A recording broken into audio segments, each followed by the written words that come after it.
Batman Hush 2 continues to confuse me completely.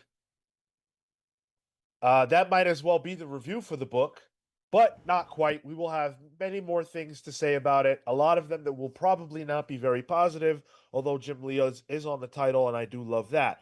Uh, Thankfully, though, there are better books this week to talk about because, quite frankly, this is a massive week in the comic book industry, and we are very excited to get into all the books we're going to be talking about today here on Pals Pulls. And to talk to me about the good books and the ones that aren't so good, I am joined by my ever present locked in co hosts, Marco, Celsius. Tyler, Hi. Hi. It gets more bloviated every time you do it. Oh, dude, just you wait. The things Oh I have in no, mind. you're gonna hurt yourself. Be careful. Wait for Halloween. I don't want to know what you have in mind. And I'm Sean. Thank you guys for being here, whether you are live or in the future. Smash that like button if you fuck with us. Hopefully, that was late enough into things that YouTube won't strike me for that. Is that you realizing what you just did? Yeah. Yeah. Okay. Yeah. Cool. It happens. And it's definitely not.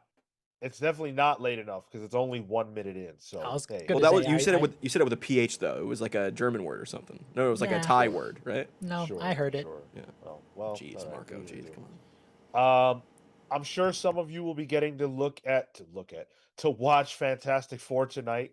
Happy Fantastic Four night to everybody. I have to wait till tomorrow, unfortunately. However, I'm sure it's going to be a blast. Don't What? spoil it for me, jerks. I And will. and tonight in Fortnite, they're adding Fantastic Four skins to the game. Wow, dude, that's Yeah. gonna spoil a bunch of shit. I'm getting all 4 skins. Marco, if you spoil Fantastic Four for me, I will shoot you. I'm gonna put it in our direct chat. I'm like, yo, this movie was X, Y, Z.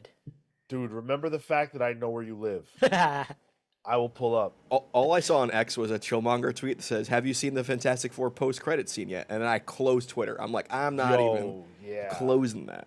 It's done. Yeah. Yeah. Scary stuff. All right. We've got 6. Count them.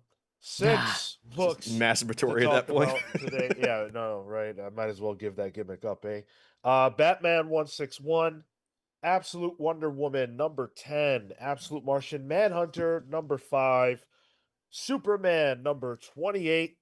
Green Lantern, 25. And Godzilla, number 1. Pretty DC hefty week this week. Of course, the week that the Marvel movie comes out, DC decides to put out their bangers. Let's get into one of them. Let's talk about Batman 161, Hush 2, Part 4. Jeff Loeb, Jim Lee, Scott Williams, Alex Sinclair is your creative team on this one. Listen, this book is rough. This book is rough. Batman is look, these are the characters that are on the very first page. Batman, Hush, Damian, Bane, and some new random guy and some new random girl. And there is no logic behind what I am looking at on this page. First of all, the last time I remember reading this book, Damian rode in on Bane to get to Hush. Sickum Bane, yeah. Right. So I guess maybe I don't remember something. I don't remember how Damian ended up in this position. But despite that fact, on almost every single page, there was something that made me say, nah, that character wouldn't say that. That character wouldn't do that. No. I don't know how the same writer is writing this and that Long Halloween Yeah. miniseries that's going on. The Long Halloween understands the characters so well. This implicitly doesn't, and I wonder if it's because continuity's involved. Where Jeff Loeb just like, I don't care about continuity. Let's just throw him in. Let's throw these characters in a place where I think they should go. I guess Damien's not in that book, so this is him writing Damien. When you first introed this book, your reaction was, that's my review too. It's bad. It's not a good book. But Oh no, Tyler. I enjoy the spectacle of it. Does that make sense? It feels like a car crash that I'm watching. Maybe this is Stockholm syndrome. Maybe I don't want to hate it. Maybe I'm memeing. I don't know. But it's fine. It's fine. It's not good. It's fine. That's where I land on it. The whole Bane Robin thing is just so dumb though. This is no fun. I found myself like page after page just getting pulled out. And there are moments here where I felt like the characters, the villains in particular, felt mustache twirly in a way that I didn't appreciate. And being a fan of the original Hush felt like a deviation. The the title page where um, Elliot's like, I concede this round to you, Batman. I saw it, dude. I saw him twist that same thing just as he said it. Like that moment, the punch with Bane, I think of Alfred. The rest is easy. You're trying really God. hard. It's a good looking page though. Great. Like out of the context of that, this would be a great cover. This would be a great variant somewhere. That really would be. Yeah. But I need it to function, right? Like cool. And I love that Jim Lee's doing really good work, but I need it to function. It's comics, right? It has to be, it has to work with the writing, and that's the part that is just grinding me at the moment. I don't, I'm not finding the writing entertaining, and so looking through some of these situations, I just flipped to the page of Barbara saving Batman, right? Like the cool ass page, but the context of it feels such a miss. Dude, somehow, some way, Jeff Loeb is getting me to a point where reading a comic that Jim Lee drew is not interesting. And that is tough because I would typically say, hey, I love spectacles. Spectacles fun. I'm all about it, just like Tyler said. But there's no spectacle here. This is boring. How do you make a comic drawn by Jim Lee boring? What the fuck is even happening here? This is nonsense. Can we try to figure out as a group what's happening here? I mean, I can technically tell you exactly what's happening. Wait, yeah, because I had the same. Like, Wait, I finished this book, Marco, I'm you like, go. What do you got? No. I finished this book and I said, what was this issue? No, Like, Marco, you got a minute. Dude, at fucking Hush at the beginning is escaping. Batman just narrowly misses him. He feels bad about Gordon. We get to a scene where Barbara's in the hospital with Gordon. They're reminiscing about bad times. And then Batman and Batgirl start fighting. Oh, okay. You're giving me the book report. What is this about, though? Dude, I closed the last page, whatever it was, Nightwing and the rest of them, or We'll Make You Stop. I said, wow, what was the impetus of this? Like what happened in issue 1 that I needed this to happen here? I don't remember what the point of this was. Hush is back, but to what end is all this happening? What I'm gathering is Hush is back, and he wants to play a game with Batman. And so he forced Batman to save Joker to then cause all of the Robins and his family to hate him for it? Is that the whole plan? And just to cause infighting and to torture the people he loves? Is that it? Is that all we're doing? Because like they wouldn't. They would understand that. I don't know, dude. Would they? Because Gotham War just happened. Like, this comic Like feels a year ago, yeah. like it doesn't know what just happened in the comics. So we're getting a retread of some shit we literally just read. Like, this page, this last page right here, I like, if you change the characters around, I feel like we just saw this in Gotham War. This exact page.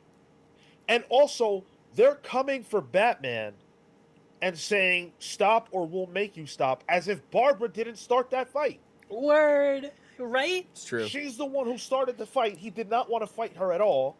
And then they come at him.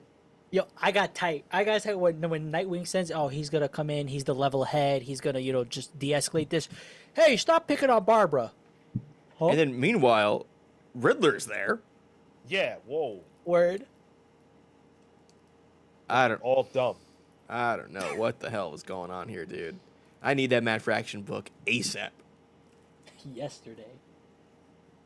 I man, I think Jeff Loeb on The Long Halloween is doing great work. I Mhm. contend that. I believe that book is awesome.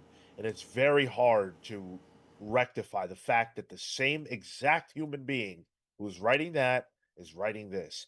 I also want to know how people are reading this and thinking like someone heard this pitch and saw these notes and said, "Yeah, this is hot."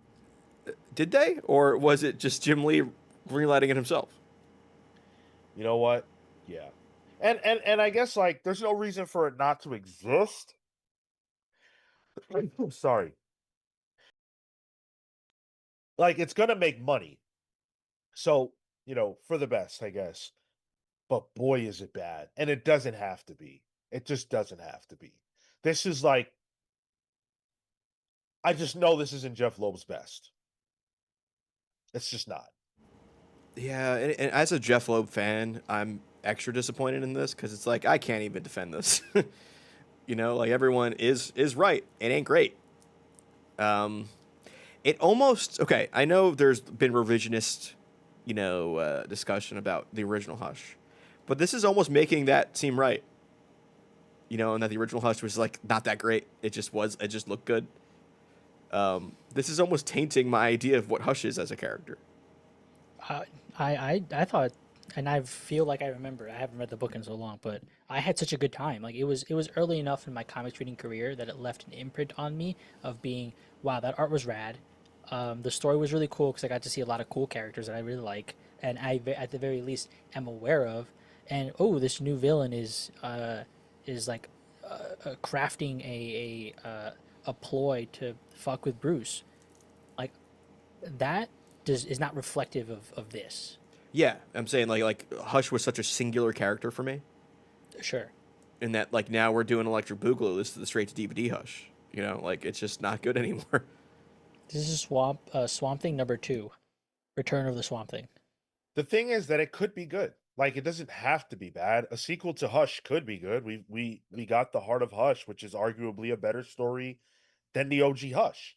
It's just that we're watching someone just simply do not a good job. Like he's just not writing this well. Jim Lee is doing just fine. If you throw a satisfactory script over this art, you're good. I don't like his Batgirl. Yeah. Really, I like this Batgirl. There's two things that his Batgirl that jumped out to me. He really emphasizes the cybernetic back in his art. Like she has an exoskeleton. It almost looks like, even though I think it's supposed to be a chip, right? In her neck, yeah, I thought so. Yeah. So like, there's points here where she has like, almost like Fortnite back bling. Sorry, I was just playing before the show. Um, and I don't like how open her mask is, like the eye slots. Um, that juxtaposed with Batman, and I know they'd look different. Like that is the design of them, but I just didn't like the way Jim Lee drew it. I don't know why. It was I was noticing it too much.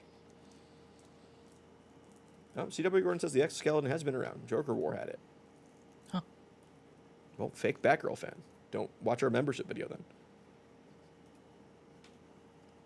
Entertain me, been a member for 6 months of the channel. Thank you so much, dude.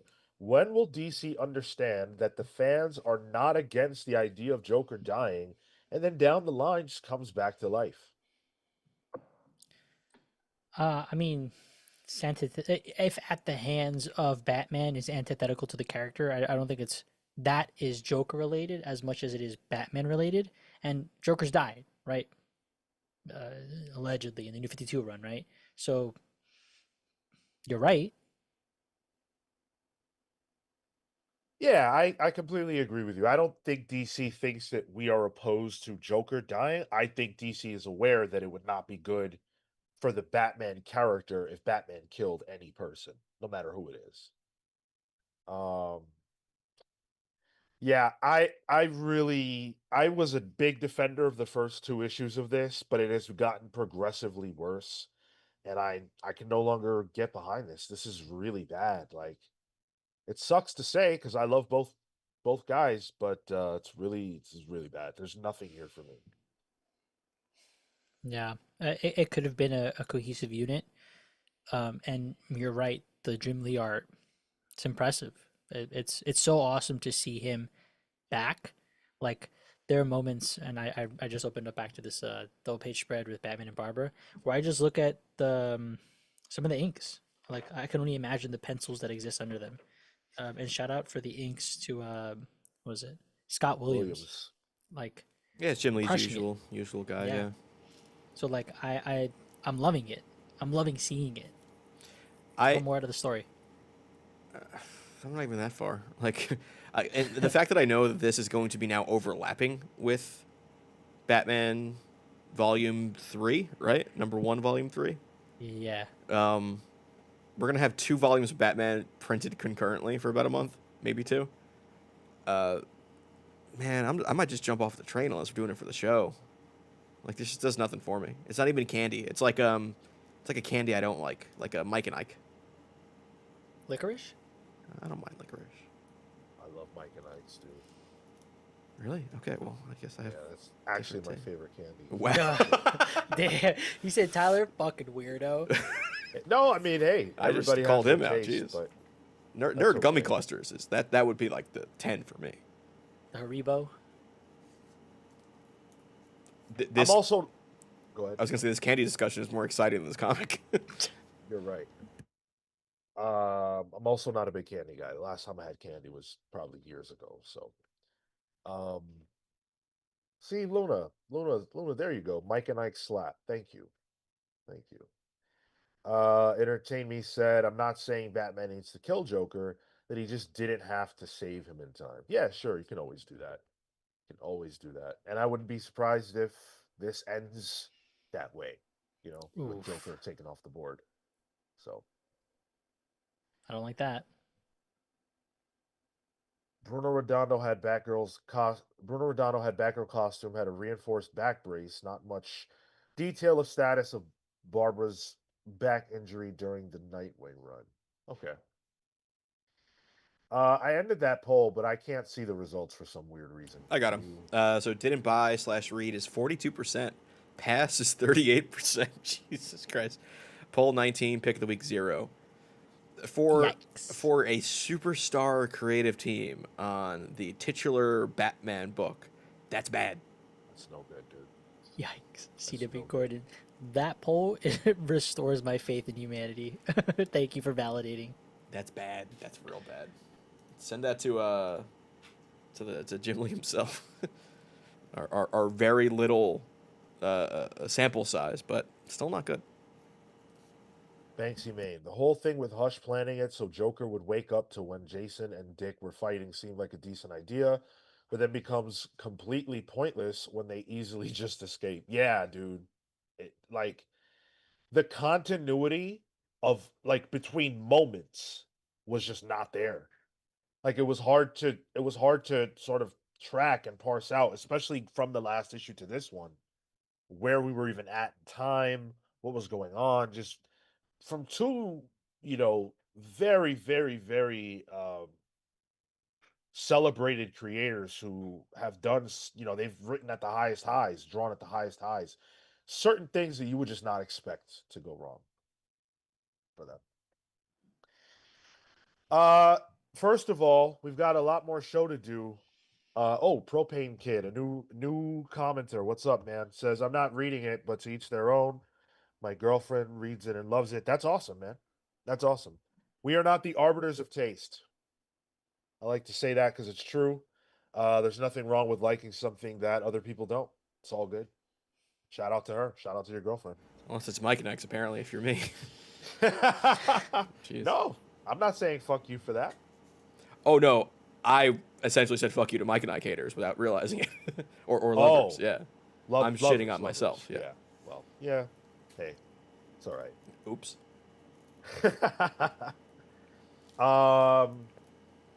Before we move the show along, two things I want to say. This Saturday at 10:15 a.m. Eastern. Actually, three things I want to say. First one, this Saturday at 10:15 a.m. Eastern, we want you guys to join us because we are going to be getting into everything San Diego Comic-Con. There is a ton of news already, and it is only Thursday. So I can only imagine what's going to come out on Friday that we will be able to talk to you guys about as it's happening, which is a ton of fun. So we're really excited, and we hope you guys bring that same energy. This is our time. This is our time as fans of comics. We have two big events: San Diego Comic Con, New York Comic Con. So let's milk it for all it's worth in terms of our enjoyment and excitement. Um, Also, big announcement for this show going forward. We are changing the time slot. We have decided that we want to see how things are going live on Thursdays at 8 p.m. for Pals Pools. So 8 p.m. Eastern. Maybe for some of you West Coasters, that will give you a little bit more time to read your books, get back home, watch us live, get settled, and things like that. We just want to try it out. It'll sort of make things easier for us too. It's one of the things that we couldn't do while Kale was here because unfortunately the time difference made it so that he was doing the show at midnight, starting it at midnight. So obviously that's really brutal. But we want to try it out. So let us know what you think. Does that work better for you, worse for you? You're going to be here regardless.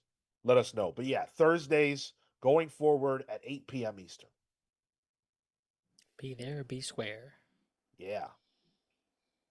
I don't know if it's quite demon time, Patrick Zay, but we'll see. We'll see how it works out. Oh, and pass. Right. I forgot about that too. Yeah, I think that Pass. was a unanimous I pass. thought, yeah, I guess it just went out of my mind because it was so unanimous. And then the last thing I wanted to say is we have to acknowledge a major death. Unbelievable, shocking death. An absolute legend. Someone that really had an impact on my life, especially when I was younger. Um, Malcolm Jamal Warner died this week, and I really loved him. Theo Huxtable, The Cosby Show. That was my guy. I mean, same. Yeah, Rough too. yeah. And also, fuck Hulk Hogan. There we go. Let's talk about Absolute Wonder Woman number 10.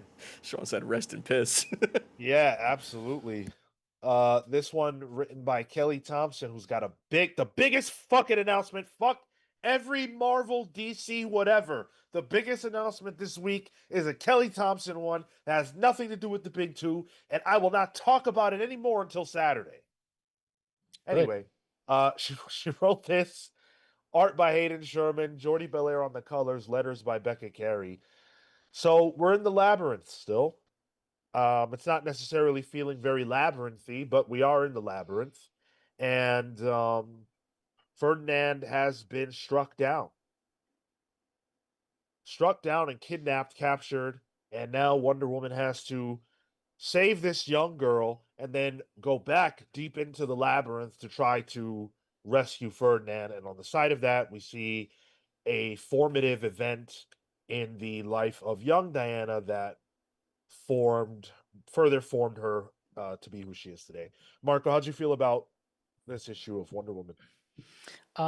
This has been feeling for me, and this is true of the past few issues, a comfort book in that I come in here with the expectation of being entertained, being driven through really cool art, and it meets and fulfills that promise. So this issue, in particular, Ferdinand, the homie's down.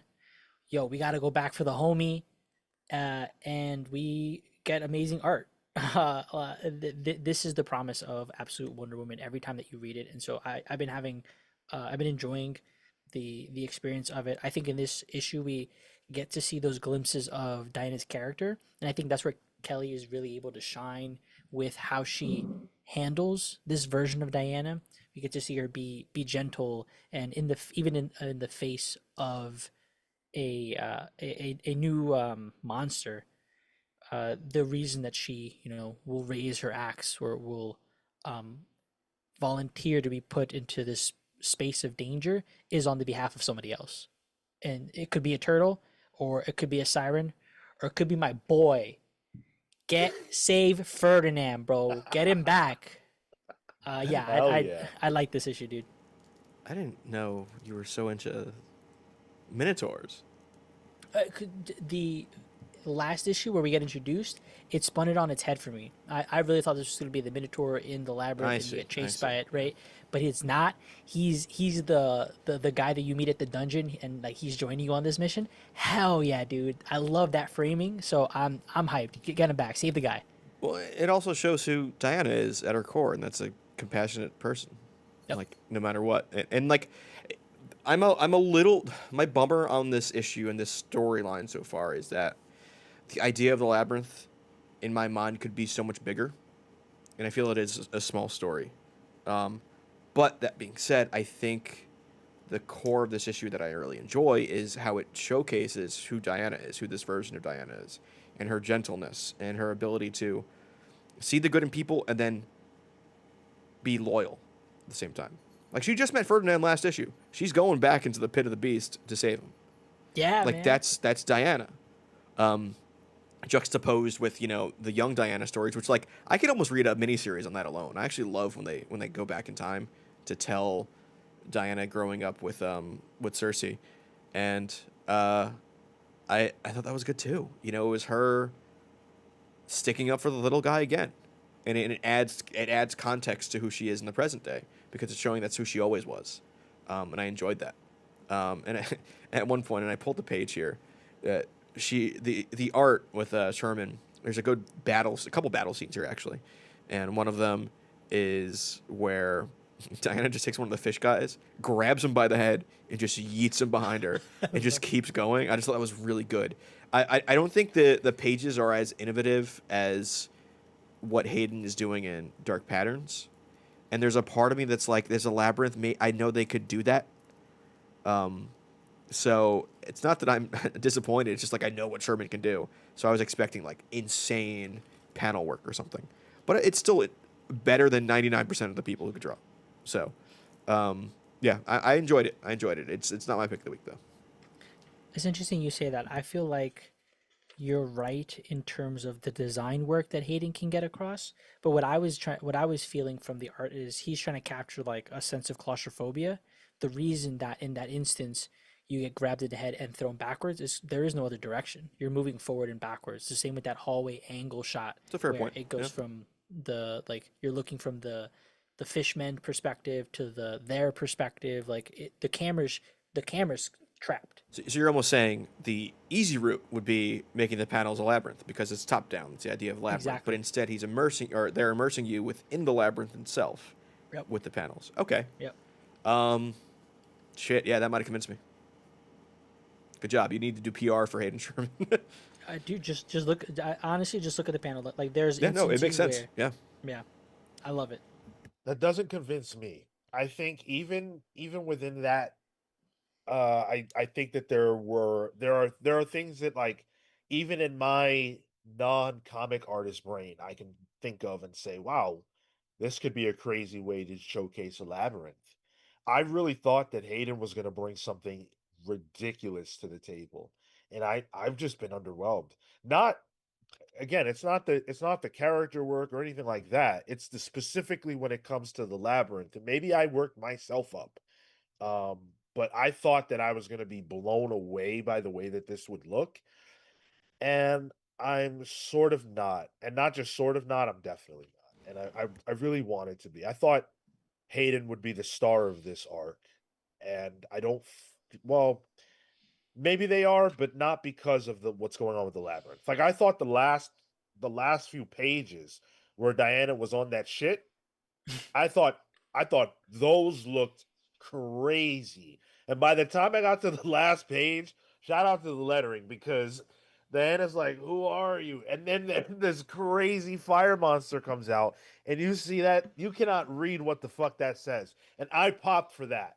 I thought that was a very cool effect. That's when you hear the Elden Ring boss music. You're like, oh, shit. Yeah. Yeah.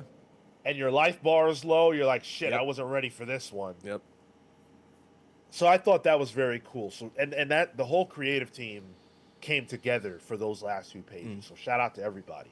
But I specifically popped for that last bit of lettering. Well, and I wonder like what the hallucinogenic side of things, like what's the story there then? That even that Diana went back to save someone she doesn't know and wound up hurting herself and then ultimately putting her grand plan in danger. Like I'm excited to see what story they tell with that because yeah, the art looked rad in those pages. I have one of them up here, especially the almost filigree on the sides, like the framing of the flowery framing almost. Yeah. I thought it was great. That's a pink that you don't see in comics enough. I really fucked up by not getting that cover, dude. Oh, Oh the Chris my Anka one. god, dude. I wanted it so bad. Yeah, Chris Anka can draw, man. I played myself. And to what you're saying as well, Tyler, like in this image that you have up, if you look at it, the that top three, right, like to kind of have that effect, you could imagine the circle there in the center is our main frame, but then if you like pull out one way, you're a little step further back. If you pull out the other way, you're closer. You're like he's separating Hmm. the what that would look like, but it's still They. sequential. Sorry, they and still separating that out, and it's still sequential in the framing. But you could also take it a step further and look at it as we're splitting the mind here, right? Like things are getting wacky. That's all fine and dandy, yeah, but I was just staring at the Labrusi there at the. Yo, is this the same fire monster from Flash? No, that was Heat Wave in Flash. Come on, I'm being facetious. come on. I did like the maze tattoo kind of all over the body. That was interesting. Um I really like the scenes that show Diana when she was a kid. That was excellently done. Yep. And again, you guys talked about it. I won't belabor it, but the way that she only goes to bat when it comes to saving others and how Kelly Thompson has continued to hammer that point home throughout this series, I think has been really well done. She's extremely powerful, but that power is only to be used in the service of other people. Yep. It's a hero that you can see like it is a hero that is trying to impart lessons out of love. That is the love that she got from Cersei. That and so therefore she is going to and they say as much, right? She is the like most kind, the perfect child to be able to do that and to do so. Uh, and then even here too, the design work. I mean, I don't know if you have this page, Tyler, but Hayden's at it again. This deer design, deer in the headlights situation to see this big monster. It's Come on. it's funny. I didn't see that design until I was looking for screenshots.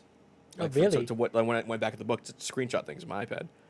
Um, yeah, that didn't even jump to me. But that's what I love about Hayden's art is that sometimes there's stuff in the paneling that is art, like that is implicit to telling the story. Yeah. The one other thing that this conversation made me think about is the fact that Wonder Woman being that way, being, a weapon for other people in defense of other people is something that the regular mainline Wonder Woman also exemplifies. The reason why it doesn't stand out as much is because everybody's like that. Like Superman is that too. So it doesn't make Wonder Woman stand out. In the absolute universe, Superman is not like that. We've seen him go almost to extreme levels to get revenge when he's angry and stuff like that. Wonder Woman hasn't had any emotional outbursts that I can remember. She's calm in every battle that she is in. She's only fighting because she literally has to and because somebody else's life is at risk. And Batman kicks kids, so he doesn't give a damn. No. Were you sure that was a kid? That thing was weird looking. I don't know what that was. This Wonder Woman has a very clear character that stands out juxtaposed to everybody else, which is unique to this version, and I love that. That's a really good point because even now in Absolute Superman, he's tangling with the fact of like should I do more in like between not good or bad, but between the extremity of the violence that I could Right. output. And Batman Right. is Batman AF, so like He doesn't give a fuck. yeah. Last shout out that I wanted to do is what a great choice to make it like a cat panther thing because those they're slinky and you can play with that so well. This same panel at the bottom, just like Yeah. I'm like, oh, that's such a good idea. And technically, it's like, just still connected. It's just how do they think of this stuff? I love it. That was sick. Pull. This was fantastic. Yeah. Um, pull. Oop, Pull. Pull. Yeah. Did you guys have trouble picking a pick of the week? nope. I'm still mulling it over, actually. Same. Okay. My pick of the week was the first book I read. I read it and I was like, "Yep, nothing is stopping that. That was too crazy." That's crazy. Tune in later for Godzilla. Hey, maybe. You don't know. Pull 72%. 18% didn't buy or read. Pick of the week 9% pass. Donut, as it should be. I can't imagine. I can imagine, this not being your favorite book, but I can't imagine passing on it. You guys are like weebs for the absolute books. Jeez, you guys are like absolute aboos. They love it. Yeah. They love it. What's up, Absolute Overthinker? Says we needed Scarface in this issue. I need Scarface in every comic. Put him everywhere. I don't like ventriloquist dummies. Put them nowhere. All Canceled. right. Nope. Too scary. Hayden's Hideout, Absolute Batman Theory. I think Catwoman is part of the Black Mask Gang because she had the dome thing going on. That or Dragotta just really likes drawing domes. Yeah, maybe, but it would be weird to revive that because Black Mask got handled. So, like, I would imagine if she were in that, she would have factored into that arc. But I don't know. I A think dome? it's all tactical. Yeah, yeah. Marco, have you seen the Catwoman art? The new Catwoman art? No. Marco She's is got so far removed. Like when you made that tease about Kelly Thompson's new book, I know Marco has no idea what you're talking about. I I was trying not to play it off, and I was gonna make a joke where Sean's like, "We'll speak about that later." I was like, yeah, and then I'll learn about it. All of his reactions are genuine, guys. But as funny as it is to make fun of Marco for that, Needed on the that show. is something we agreed we would do. That It's just like blanket that reaction. Was it before yeah, me? Like yeah, it's just yeah, like that. Marco's the Kitty Pride of the show. Not even just Marco, the whole team. Like they Mm. wouldn't know, they wouldn't look at the news before they showed up to do the show, so that they could have a genuine reaction. Or I have it open to like read alongside, or sometimes to get ahead, depending on like the movement of the conversation. I no longer think that was the right that maybe it was, but I no longer think that's the correct way to move. But that was what we were doing for a time. Yeah. All right, let's talk Absolute Martian Manhunter #5. This is written by Dennis Camp with art by Javier Rodriguez and colors as well by Rodriguez, and Hassan Outsman El How on the letters. So this city that we're in, which I don't even remember what it's called, but it's pitch black. It's pitch black. The sun is gone, or they have no power. They have no power, and so obviously at night the shadows come out. And because this book is crazy, the shadows literally are out and literally are causing problems, and their shadow side is manifesting, and this causes John to have to get into the fray and stop multiple situations in which people are, acting out, and also deal with. There's some commentary on what's put in our food that makes it so addicting randomly. But yeah, this issue's a lot of what we've been getting from this series so far. Tyler, how'd you feel about issue 5 of Absolute Martian Manhunter? No surprise, this shit's good. I really enjoyed this. This is one of the ones I'm flip flopping on, and whether or not it's my pick of the week. Let's see how this discussion goes. I really liked it. I like how thematically this book was dealing with the kind of the mission objective that was stated for the Absolute Universe. The Absolute Universe is this world that is influenced by the negative energy of Darkseid, right? So this book, throughout all the issues, was kind of dealing with that in the background, in the sense that everyone is kind of a little fucked up, and it can show itself in ways that might just be like people arguing with their spouses, or it could show themselves in ways like this guy's killing dogs. It's that negative energy that is just switched on and causing everyone to freak out. This issue then says, hey, we're doing that on purpose, and here's why. I did not expect, out of all the Absolute books, for Martian Manhunter to be the one to directly tie into Darkseid. So that was a surprise. I thought this was the redheaded stepchild of comics for the Absolute line. So seeing that, I'm like, oh shit! Yeah, now I know why Martian Manhunter's on that absolute evil. Now I see his use in this universe.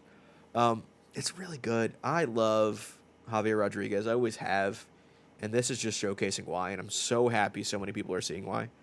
I was seeing a tweet that kind of gained some traction, where this book was selling more at a comic shop than Spider-Man was. And it was like the comic shop owner was dumbfounded. And that's exciting. That means like it's a good book, no matter if you like Martian Manhunter or not. So, you know what? Pick of the week. Wow. Call Have it, to change yeah. that. This is. Oh, I did mark you that. Okay, cool. This book continues to be excellent, but this is the first issue where I feel like Dennis is sniffing his own farts. Like, I'm like, okay, I like what you're doing. I've loved what you're doing, and here I'm like, let's kind of get to the back to the point, some of the emotional core. Like, I get that this evil is happening all over us, and maybe this is because of the month to month grind, as opposed to the, like, if I were to read this in trade, I could feel myself probably enjoy that more. But I do think that I want more forward momentum in terms of the overall plot here, and it looks like the White Martian here is like a lieutenant for the dark side, seemingly.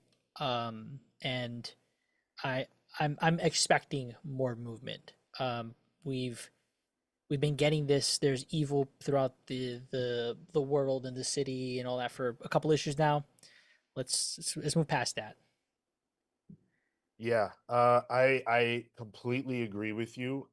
This is the first issue where I was just like, ah, man, I don't know. I didn't love it. I thought it was still good, but we've been hitting this similar note for a while now, and nothing is really changing in that. So I'm a little bit not necessarily frustrated, but like this series wouldn't be any different if this issue didn't happen. And that's a problem. Like nothing happened in this issue that is absolutely material to the series itself. Uh, And so like even with Darkseid appearing at the end, that was absolutely ridiculous and insane. But like, all right, we saw him. Oh shit. I would say I think that the change is it's a ramp up. It used to be one thing was happening. Oh, there was that thing with the guy with the firebombing, and then maybe two things were happening, and then the city had the heat stroke thing in the last issue, where like, oh, now the city's being affected. Now it just keeps happening and happening and happening, and I think this is showing that like John is out of his depth. Yeah, he's able to fix a couple of things here, but there's that one building where he's like, I didn't get there in time. He just killed his whole family and then killed himself. you know, and then he tries again and he just gets mollywopped by a car. So I like the progression of it, and the frantic nature, because during the whole time this whole city is insane, and the whole time he's just thinking, well, you know, my wife can handle herself. She can handle herself. She can handle herself. And he just ditches his family. He ditches poor little Tyler, you know? Oof. And we're seeing the results of that because somebody's going to see his wife, you know? And it's at the same time telling somebody who's like obsessed with his work and doesn't know how to separate himself from it. And because of that, his family's suffering. Yes, there are cosmic effects causing that, but at its core, it's that, and I think that's what I'm really liking about it. Chad is right. You guys were mistaken about why these people are acting crazy. It's the candy. Um, it's not Dark Side. Oh, But was it? I thought yeah, that was just I'm pretty sure. I thought it was just Uh, like poison or The something. Chacos, yeah, weren't the choc the ch- that wasn't the chocolate making there people crazy? there was one guy doing Chacos. Not everyone had Chacos. Right. Um, I thought like the ones with the multicolor coming out of their ears and nose and shit were the ones that were taking it a step too far. Yes, yeah, people were like there's a distinction between, you know, people robbing and looting versus maliciously throwing glass in a hamburger or poisoning the chocolate that a kid might eat or shoot and kill his family. Like I thought that was a distinction between harmless rebellion or I guess the, like mischievousness versus evil. well, and it's Chekhov's Chacos. You know, there's the Chacos where he thwarts the guy from selling those Chacos to people, but then his son picks one up. You know, as he's leaving, they happen to, or a kid picks one up, and he takes Yeah, it with him. That thing's poisoned. Right. So we know, and is it his son that does it? yeah, From what I yeah. remember, yeah, it Tyler. is. And I imagine we'll see those Chacos in the next issue, or maybe the home intruder eats one, and that's what kills him, or something. But I think it's just that wasn't the impetus for everything. It's that everyone is going crazy. That was just one thing one crazy person did. Right. Okay. Yeah. I just feel like every beat that this issue hits, another issue hit. So while it's good, it just feels like I just got this. And I think I'm at the point where I need something more to happen. Yeah, that's where I'm at with it. I'm loving the book, but this hit a wall for me. In I understand the message you're saying. This didn't need to happen for me, um, to continue to be locked in or engrossed. I'm ready to move to that next piece. And this book is actually going on hiatus after the next issue. So presumably, because this was initially supposed to be 6 issues, not 12, presumably it's going to have to do something very compelling before it goes into its break. So it'll probably be a very interesting issue. This just felt like an issue that exists to get us from point A to point B, but in and of itself, it didn't have anything unique to say. So for me, while it is definitely a pull, it's not. It doesn't hit the heights that I expect from this. Yeah, pull as well. As I chew on it, it's a pick of the week for me. Yeah. Nice. All right, let's see what the audience has to say. 44% say pull, 27% say pick of the week. Didn't buy or read is also 27%. Pass is 0. And we know that quite a few people in our community are um, Tradesman. tradesmen. Exactly. Thank you. So, yeah. Are Choco's absolute Oreos? I think they're like Prime Universe Oreos too. Or they Hydroxes. Absolute Hydroxes maybe. What's a Hydrox? The original Oreo, buddy. Ah, Yeah. Huh. And you know, you'd have to Some cookie imagine history for you. the people who are didn't buys and reads are not gonna fall in the pass camp as much as they're gonna fall in the pull or pick of the week camp. sure. Yeah. Yeah. I think if you read this book, you will like it. Dude, I double dip on the. I'm gonna double dip on this one. I'm gonna buy this one in physical and give it to my brother. in terms of like the trade. Yeah. Yeah, I haven't bought any of the absolute trades yet. Actually, now that I come to think of it, I um, don't. Do they exist yet? Batman does, I believe. Yeah, I think that's right. Yeah, at least I think the first three do. Batman, Wonder Woman, Superman. But this Yeah. feels like I like once 12 issues is there and there's a hardcover. Yeah, in. Yeah. Yeah. Oh yeah. Swamp Head, chocolate are also Manhunter's favorite. That's right. That's right. Okay, they're Forgot not about out that yet. little Apparently guy. next month. DC's got to Okay. up the speed on these. Come on. Yeah, that's ridiculous. DC is they got to do a better job. I mean, those books should absolutely have been on the stands. Although now you understand why you haven't bought one yet. All right. Superman number 28, written by Joshua Williamson with art by Dan Mora, colors by Alejandro Sanchez, letters by Ariana Mayer.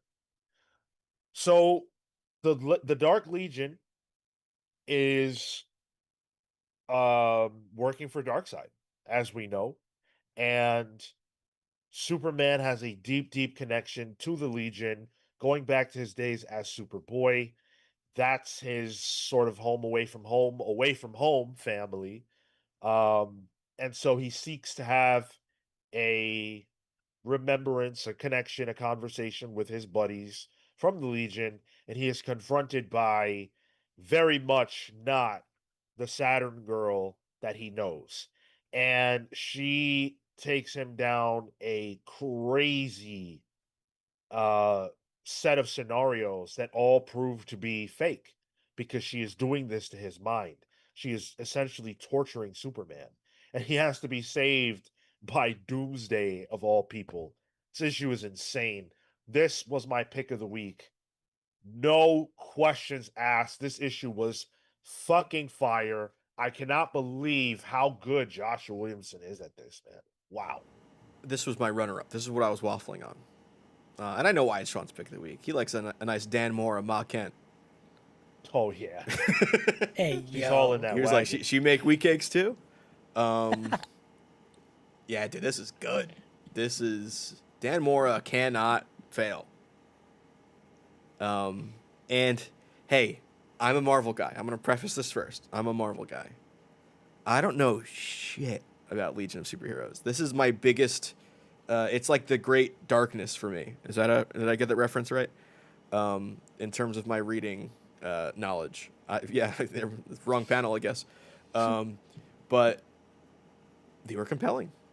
Like I know of them in the context of Superman, and I know of them in more of like a Wikipedia historical context. So I know how important they are to Superman. I couldn't tell you the characterizations of any of them. Sorry, but the fact that this darker version of them was so compelling in this, like the part where I think it's Cosmic Boy. He just straight up one shots the whole watchtower. Like, sure, it's a mental thing, but we didn't know it at the time. I was like, oh damn, I didn't Word. know these Yeah. guys were Omega level, to put it in a Marvel phrase. But man, this was good. This is so good. Hell yeah. This was also my pick of the week. Um, Nice. this was so much fun. I I really like is Alejandro Sanchez Yes. on the colors here. I like his coloring better than Tamra on Mora. I feel like they're much more in control. I feel like Tamra uses so many um, like bright highlight colors. It's too much for my eyes, and this felt very consistent. We're also in Smallville, so I think the sleepy oranges and this like brown overtone sits really well. I love the conversation that he has with Ma here.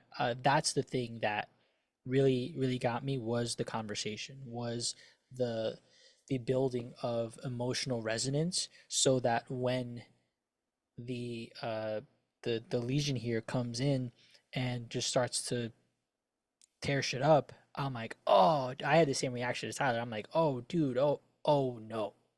And if the a book has successfully moved me to be worried for something that's going on in the moment that isn't just like, oh, this is, of course she's gonna be put in this position. It was like, oh no, what do we do? Superman, what are you doing? That was the marker of something that was really strong. So, yeah, uh, easy. I think. Well, not easy because I was waffling on a few books actually, but this was a very very strong pick of the week. And I'm interested on more on the time trapper pieces now. Dude, this was so awesome, man. Like, this is the fucking reason I love comics so much. Like, there's so many elements of this that, will appeal to a longtime comic reader, someone who's really been following these storylines. This is the kind of issue that you don't get without the larger story that's being told since All In with Darkseid. This is happening directly because of that. And that happened almost a year ago. I love that type of longer term storytelling. And if you're not familiar with the Legion, this issue works way better because I didn't know what Saturn Girl could do. So, because I didn't know her power set, I'm watching what's happening thinking, oh shit, is this really happening? Because I don't know that she can do what she's doing. It's a great point. So I, I feel like Joshua Williamson was playing off of the fact that a lot of people don't know these characters, and they came across as absolute badasses. Even though what we saw didn't really happen, the characterization is probably who they are, and they were scary. Even though it didn't happen, Dan Mora did draw Ma Kent being immolated by lightning. That was insane. Like that is on the page that exists now in the universe. Yeah, I mean that's interesting because I was at least familiar with Saturn Girl's power set, but I didn't think about it that way. Like coming from like you got, you know, 100%. you worked yourself into a shoe, brother. Sorry, no, I'm not tributing that son of a bitch. But yeah, I think this is. I mean, the bit too with the pages that are in space that I liked about Dan Mora's art is that there's no white space, it's black space. In terms of the pages, I thought that was really interesting to see. And then like it just merges in with the art since they're in the void. Man, do I? No, I can't change it. I can't change it. Oh, that's a great point. Actually, that's how you know you're in the void. That like Yeah, it we're in the could void of very much space. just be right. It could just be the undertone as well of this darker material happening in the book or in these pages. But you're right. That's how you. That would have been a visual representation from an art standpoint. Super subtle to say, hey, this isn't happening. But Yeah. because you don't know, and Sean, I didn't think about that. That I don't know what these people's power sets are, and so it made it that much more believable. Mhm. And when I started seeing uh, the watchtower start to get crumpled, my logical thought was, oh well, it's gonna be straining. We're gonna see a few pages of they're like gonna try to Exactly. escape and whatever. And then I saw Superman is to squish. I said, what? Hold on, Yeah, dude. what? And also great synergy by making the person you see die be America's sweetheart, Mr. Terrific now. Yeah, Yeah. It's like they yeah. knew, like, well, I mean, he's kind of one of the leads of Justice League Unlimited, but they Yeah. really working with him in the comics to synergize with the movie and him being a fan favorite now. Let's kill him in front of you then. Make you really feel it. That's crazy. This was a phenomenal comic book, man. And then the topper of all toppers, man. And big spoilers, if you don't want to hear this, skip ahead or pause, but they go to this like pocket version of Smallville, and Time Trapper takes Superman there, and he encounters Superboy Prime. Superboy Prime. Superboy Prime is top 10 DC characters for me. I love Superboy Prime. The bit where like the last thing you see in this issue is him talking to you. Yep. It's so good. It's so damn good. I think Snyder said that Superboy Prime is a fan of the Absolute Universe at San Diego Comic Con or something like that. When That's somebody funny. or like in a tweet Q&A or whatever. Man, that's a wrinkle I wasn't expecting at all. Yeah. Especially like that the World Forger and Time Trapper / Doomsday are the ones who were keeping him like as a secret weapon. Man, this is fun stuff. Real fun stuff. This is why I read comics, man. 150%. I love this. This was my pick of the week, and like I said, I read this issue first, and because frankly, it was the one that I was like, well, Superman's been good, but I think I'm more interested in the other books that we have on the docket. But wow, Yeah. wow. And I don't know if anything's going to touch that this month. more synergy. They just announced KO last week, DC KO, and then we're right into the next stage of this Dark Side saga. Man, DC is firing on all cylinders right now. It's good to see. They're getting it. Yeah. Chat, talk to me. How we feeling about Superman 28? I see so many positive comments about this book. Silhouette says Superman 28 was peak. Hell yeah. Basically mean the sloppiest topper. What? Whoa. No, you were saying who the topper was is Superboy Prime. Yes. Oh. Yeah. Hayden's Hideout says Superman is a DC UI book for me, but it looks like I have something to look forward to reading. Yeah. Yeah, you do. Big time. Honestly, you might need to switch up what your DC UI book will. You might need to put something else there instead, because this at least might be like important to the world going forward. And I fucking love that. Like, I love that at least one of the Trinity's books is important to read. What Marvel book is important to the Grand Mythos right now? I'm not sure. Exactly. I Spider-Man. don't know. Yeah. Oh, So, yeah. it's important to Spider-Man. No, X-Men. Oh, yeah. Which? Yeah. Well, Sorry. not- Little shade to Marvel. Sorry. Sorry. There's no Marvel on the show. You can't fight back. That's true. Yeah, that's unfair. Yeah. 32% of you said pull. 32% of you said didn't buy or read. Pick of the week is 30%, and pass is 5%. Wow. I would also recommend, if you can, read Justice League Unlimited, the number 9, I think, because that happens right before the events of this issue. So there is a bit of a connector there that's going to be important. Yeah. The Quantum Quorum. Also drawn by Dan Mora. So you can't hate that. Dan Mora drawing Aquaman with a hook and Batman Beyond.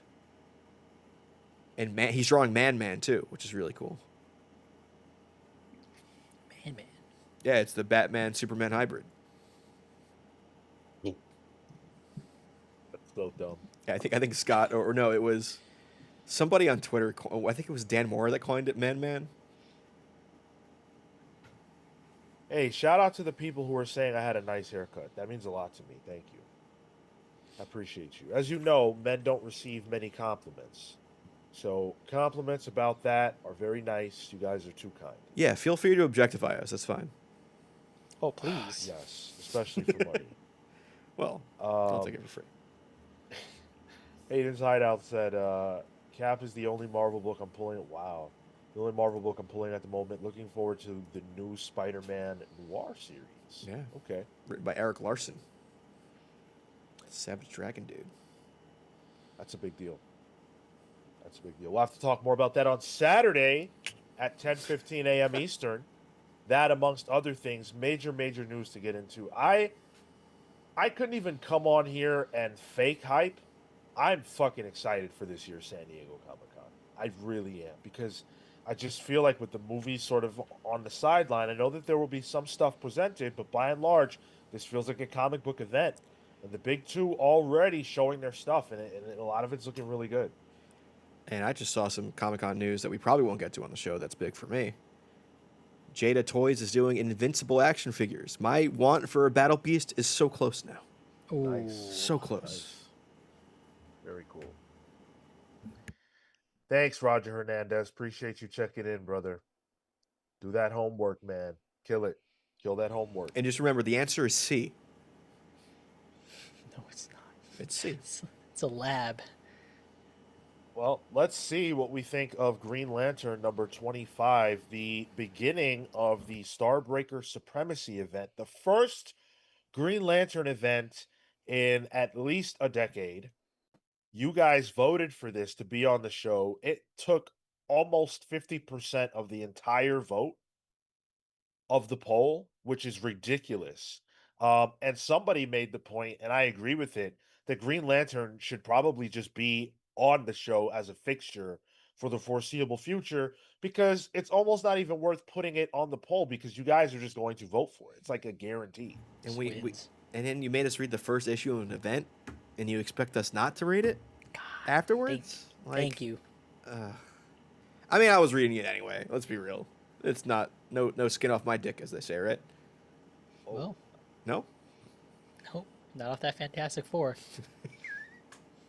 This week, though, you guys have what I think are some interesting options for the poll. We've got 2 indies and 2 Marvels. So, news from the Fallout #2. The first issue was so good, I thought it should get at least a chance on the poll. Spider-Man versus the Sinister 16. This is one of those JMS team up books or versus books that he's been doing. Bring on the Bad Guys Loki #1, which has only 10% of the vote, thank fuck. And The War #1, which is Garth Ennis book. Garth Ennis and Becky Cloonan, I believe. So Whoa, hold on. And is it a war book? I'll give you a guess. Oh dang! Hell yeah, dude. The War? The War? Which one? The War. The Is one. it the Great War? It could be World War One. Yeah. The War. Interesting. I'm down for that. That feels like a palate cleanser. You know what I mean? And Becky Cloonan. I have Becky Cloonan art that constantly falls down off screen. That's just an art piece that she did, and I got it years ago, and I love it. So I'm a huge Cloonan fan.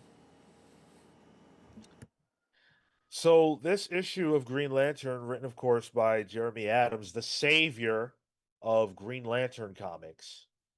He's joined by Zermanico, who was just a killer, respectfully, just an artistic beast, and Romulo Fajardo Jr. on the colors, who is no slouch in his own right.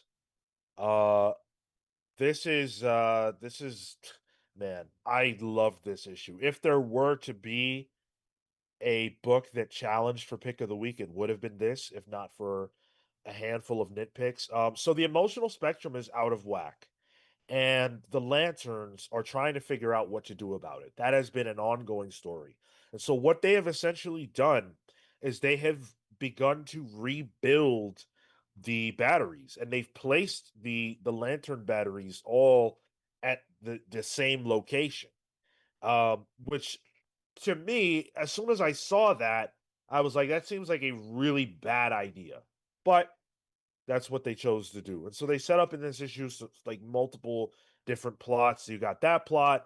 There's this character named Aya who is back in the fold, who was missing for a while. They have to go to Gem World, so we see Amethyst, and she's sort of having a weird emotional experience. Then Sorrow and his crew come. Starbreaker comes. So many things happen in this book. Um, it's just like every page is like bang, bang, bang, bang. Like once you get halfway through this issue, it's reveal, it's fight, it's turn, it's like so many things happening back to back. That's event storytelling. Marco, how much did you pop for Amethyst? Oh, dude, this was this is also pick of the week contender. Not for Amethyst, but for the way that I think Adams handles a team, the dynamic, and how much time everyone gets to shine. Even Amethyst here, who turns, because of being influenced here on an emotional level. But I popped hard for that. I'm like, yo, this is the first and last time we're gonna see her. Yeah, get it out of your system now. Yeah. Yeah, exactly. So that was cool, and it's also an interesting connection because she's always like sword and sorcery. So like to connect that to like Gemworld as being this alien planet as opposed to just like a fiction. I'm sorry, I'm spieling. This was what so the much show fun. is for, Marco. You can. Sorry, well, this was great for I think all the characters that get a moment to shine. I love Guy here who just like walks around beating people with the fucking bat. The jet plane that gets created, like. Can I just call something out real quick? Because the juxtaposition between Guy and the other Lanterns. So Star Sapphire gets a jet. Yeah. Hal is wrangling a dragon, and then Guy just all he can think of is a baseball bat. Like, Word. I love how uncreative the Guy Gardner is. Dude, which is he's it on the works for him. block. It works for him. He's on the block. He's picking up. He's cleaning business. That's what it Yep. is. Yep. And and he's such a like a slapstick character. The moment where it's just 5 panels of him going, he's like, "Hey, I think I found Grink, Growl. Oh, nice Henry." It's a silly little beat. He can be that character, and I think this has levity. This has action. This is everything. I think you said it right, Sean. It's event stuff. Yeah, dude. I'm actually like blown away by how Jeremy Adams is handling this so far. And like he did the remember the 1 minute war, which I think we were all sort of like lukewarm on Oh, I was at less than at lukewarm. Yeah, best. Yeah. Um this to me, I mean, come on, Tyler. This is a way better start than that. light years beyond that. Yeah, and I love how we went like a year ago from like no color lanterns anymore. Like we're gonna just do space stuff, and we're in. Well, let's bring them all back, and let's bring envy, disgust, happiness, sadness. Let's fracture the emotional spectrum even more. That's my shit. I love when you get different sections and different groups, and I like how they're working with those other emotions because the emotional spectrum made sense, but it was pretty straightforward. There were like clear distinctions that were missing, like happiness and sadness. Like that's part of the emotional spectrum. So I like how they're bringing that in. I like how the Green Lanterns can just travel to Gemworld. Is it a world? I thought it was a different dimension. Yeah, yeah, it is. Okay, but all right, cool. They got a fast But travel hey, location. They've been there before. They have a safe hey, point. who Yeah, cares? I didn't I like really. it. Yeah, I was like, cool, whatever. We're there. And I think it's a lot of fun. I think the one thing I really liked about this was time, and how time was used. The latter half of the book deals with them trying to, they got one of the crystals, the bad guys got two, and they're fighting against the time of who can put this new central battery together. And then the books flip back and forth. It's Starbreakers, lanterns, Starbreakers, lanterns, and then it almost feels like the Jaws scene where the kid gets killed on the raft, right? The little floaty raft, where you're constantly jumping back and forth between shots of characters. And because you're seeing this quick, you're seeing that quick, it really adds to the tension of it, which I think it's doing well with the comic. You can't really do that with panels when you're so far away from each other. You can do it if they're in the same area. But I think it worked with the pages really well to add a kind of staccato to the speed of the issue, where I was like, I don't know who was gonna come up with the first, and then when it doesn't work out for everyone, I was like, oh shit, you got me, good stuff. Yeah, this issue, Jeremy Adams understands the characters that he is writing so well. Like the Guy Gardner stuff that Marco pointed out, that's like that felt as true to Guy Gardner as any other stuff I've read. I felt like, and it wasn't like how like Tom King, and it's not about denigrating Tom King. I actually love this book, but in Human Target, he uses Guy, but there, Guy is very much a punchline. Literally, he gets punched in his face by Human Target, and he's the joke of the book. Here, he's a joke, but it feels like he's in his character. Like he's not just a joke. He's also a good hero. He's also getting it done. That's Guy done well. I think the Superman movie did it just as well, Yeah. where he is an asshole, but it's an asshole you love. Yeah. And Hal and everybody just feels so in their character. Jeremy Adams just nails it. There were small things that kind of bugged me. I really didn't like some of the page layouts that Zermanico chose. Like this one really bummed me out when they go to Gem World. I thought that these panels just wasn't enough room to express the point of them. And the establishing shot that he chooses for World, I just thought using this slice of the page as an establishing shot of a place like Gem World that we're only going to really see from that perspective for one page, I thought it deserved way more space. And I just thought Mhm. that was an odd design choice. That's a fair point. Yeah, and especially considering they speak to like, oh, it's so beautiful. Yeah. like show it. Yeah. That's a I good didn't point. I didn't love that. But I also think Zermanico by and large has been killing it in the Green Lantern space. And I don't think that this issue is any exception. Look at this dragon, bro. Are you kidding me? This fucking dragon looks amazing. Awesome stuff. Are you guys pumped for Green Lantern comics? Yeah, I think Core is just as good too. Yeah. I'm liking them a lot, and I like how there's a bit of a crossover in between the issues because Core was dealing more with like the Teen Lantern Kelly and in John's construct sister, and that tied right into the beginning of this issue. Yeah, I'm hyped for these two books. I will be reading this event. I don't know how the event works. Is it back and Between forth? the books. Okay. Yeah. Typical little crossover event. Yeah, I'm down. I also like how Adams brings in characters from the cartoon with Razor and Aya in this. Like, those were cartoon creations from the Bruce Timm CG thing. And it's almost it's almost like saying the lore of that show is implicitly canon because that's kind of their backstory. Which I thought was like, oh, interesting. I'm down for Was that. this their debut in comics? Yeah. Well, Oh Razor wow. showed up earlier um, in Jeremy Adams' run, but yeah, Yo, this on the other hand, speaking of art, this right here was crazy. The way Oh, that that's cool. Zermanico showed this, where like every panel is a slice of something different that's happening, all the crazy shit happening at one time. I thought that was a very cool way to break that down.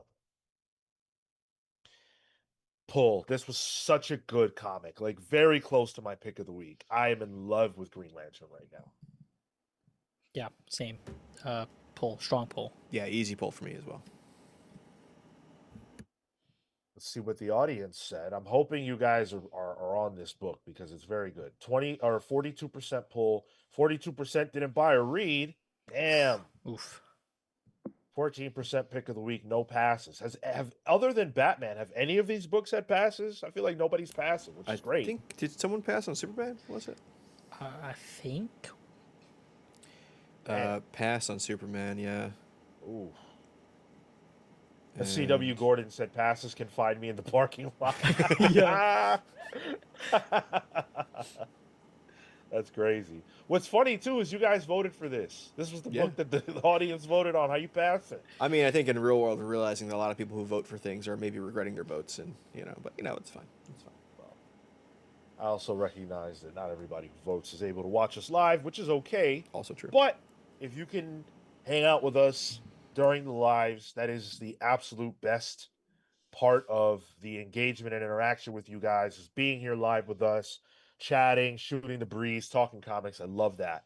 So hopefully changing the time because if you missed it earlier, we are going to be going live with Pals Pools for the foreseeable future at 8 p.m. Eastern. And it's very important that you guys let us know if that new time slot works for you, if it's better, if it's worse, because we are doing this because it's going to make our lives a little easier, but also because it could bring new people into the fold who don't watch the show because of time constraints. So we really it's not imperative that we do it at 8. We could do it at 6, but we want to know if the new time slot is going to be good for you. So let us know how you feel. We've got one more book to go. We are breezing through these tonight. Loving that. We've got Godzilla to talk about. This is the launch of the new Godzilla ongoing series coming from IDW Entertainment. Shout outs to Greg Katzman, man. It's a good dude, good brother. Always Dude is working. yeah. On it. On it. On it. And I'm sure he's having a great time right now at San Diego Comic-Con. This is written by Tim Seeley with art by Nicola Cismezia. I probably didn't say that correctly, and I apologize. Francesco Segala on the colors, with the assist of Gloria Martinelli on colors as well. Nathan Wittick on the letters. So we're in the Kai Sei era, and in this world, Godzilla is a thing. Godzilla is a menace, and has been around for some years and has been, causing all kinds of chaos. And there are other kaiju as well. A lot of the ones that you might be familiar with from the Godzilla movies and things of that nature. And so the big twist here is that there are people who have access to Keisei or Keisai um, power. They can use the same power that Godzilla has access to. And Jason is the main character of this book who has this power and who wants to kill Godzilla. And there's an elite task force of people who have powers as well, but different kinds of powers, who are going to work together to try to beat Godzilla. And that's kind of what this is, just introducing us to the concept, the major players, and things like that. What did you guys think about this start of this new Godzilla era? I, I think that a Godzilla book is always difficult to come into because you have to make it not about Godzilla, but about the characters at play. More recently, Godzilla Heist came out, and I read the first two, three issues, but I fell off just because the interactions of the characters weren't strong. And in contrast to that, um, Godzilla: The Half Century War, which is an older book that I quite enjoy. That's It's Stoko, Jason, right? yeah, Jason James Stoko. Stocco, Yeah. where he does that. He focuses on the characters, their interactions, their why they care, their initiatives, and I feel like this kind of fell in the middle. I I wasn't in love with it as a start. I also kind of had an expectation in my mind that it would be, kind of manga influenced. It would be almost like uh, what is that thing? Like an Evangelion or something. So on me, I came in with expectations, and it didn't necessarily meet those. But even for some of the Godzilla books that I have, it didn't meet those, and so I was a little disappointed by it. I found some of the characters here and their interactions, um, they weren't like lovable. They were a little annoying sometimes. Jet Jaguar, Incense, Nuki, Dr. Rumi Chiba, and then Riviera. Um, and they set up Jason to be this like he's your protagonist. He's your anime protagonist. He can do no wrong. He's gonna level up. He's super strong. It's just untapped energy. Um, so for this it didn't excite me. It wasn't a miss because I still want to understand what's going on and I want to be able to explore this universe. But it has to do a lot of work in the next issue to really engross me because I have to care about Jason's desires here, and I don't feel like I got that. I think I land exactly where you land, Marco, actually, but a little more on the positive. I generally enjoyed this issue. I thought the art was very good. Um, the Nicola Chismezia, please somebody help us out. But the Nicola art was very good. I liked how it did feel manga. There's the bit where our protagonist just punches Godzilla in the shin, but it's from like a really lowered angle, and you kind of feel it. It's like when you just hit the corner of your bed frame. Like that shit must have hurted for Godzilla. Um, but I think I enjoyed it because you're right. Like Godzilla -1 is one of my favorite movies in recent memory, and that focused on the characters that have to deal with the fallout of Godzilla. Godzilla is a force of nature, and this book is that, but superheroes. You know what I mean? Like it's not grounded, but the same idea is there. Like this kid was orphaned because of Godzilla, and now he has the ability to fight Godzilla. So of course he's gonna have a grudge against him. But I think there's that other bit too, where like, yeah, this is the most manga team of characters that's gonna try and fight kaiju, which is gonna lead to some really killer art. But at the same time, one of them wants to talk to them. One of them wants to help them, and I think that's a good bit there. It is Evangelion in terms of there's this team of people that jump out of a ship and fight big monsters. Sure, but that's just a trope at this point, which is fine. I think I generally liked it though. Yeah. I feel like Marco's review could have just been our statement because you said everything that I wanted to say. I completely agree with every single word that you said. Um, I I like the art a lot. I like the art more than I thought I would, but it really came together for me. Um, I was frustrated with the script though. I just think Mm, that I was just surprised that Tim Seeley delivered such a like excruciatingly basic take on a lot of these characters. Like the leader of the group says "goddamn" probably like 6 times in the book, and we've all heard the rule of threes, and like generally speaking, like why does he say the same thing so many times? And I guess you can make the argument that Tim Seeley's just trying to have fun with that and kind of be a little over the top in the presentation, which I can understand, but for me, it read hollow. And that was the biggest problem that I had with the book was just that the presentation of a lot of the characters rang hollow. There wasn't anything under the hood. And I think that living in a post minus one world, you can have both. It's not impossible to have the coolest shit kaiju stuff, but also the heartfelt humanity. And I definitely think this book could have used more of the heartfelt humanity. It can come, but it's not here yet. yeah, 100%.